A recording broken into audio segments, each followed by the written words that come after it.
Voici la troisième génération de Fiat Panda. La petite citadine italienne mesure désormais 3,65 m de long, soit 11 cm de plus que la précédente Panda et 4 de plus que la Twingo. Un peu plus arrondie que sa devancière, elle conserve la custode arrière caractéristique. Uniquement disponible en 5 portes, elle offre le choix entre deux moteurs essence et un diesel que nous essayons ici. A l'intérieur, le conducteur a droit à un siège et un volant réglables en hauteur. La planche de bord arbore des plastiques durs, mais l'ambiance est sympa grâce au coloris Biton et la sellerie elle aussi colorée. Et puis il y a le concept du carré rond, présent un peu partout dans l'habitacle, original. Sur notre finition haut de gamme Lounge, la climatisation est en série.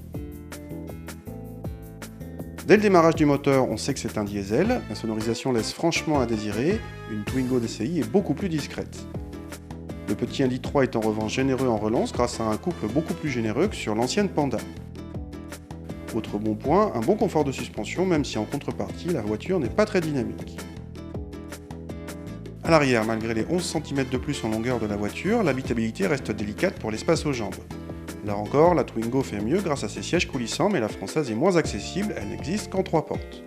Notez que notre Panda est une 5 places, une option gratuite, mais la largeur limitée interdit à 3 adultes de s'asseoir côte à côte. Le coffre en revanche affiche une bonne contenance pour la catégorie, 225 décimètres3, c'est certes moins bien que la Twingo ou que le trio Up Mi Citigo, mais nettement mieux que l'autre trio C107 Aigo.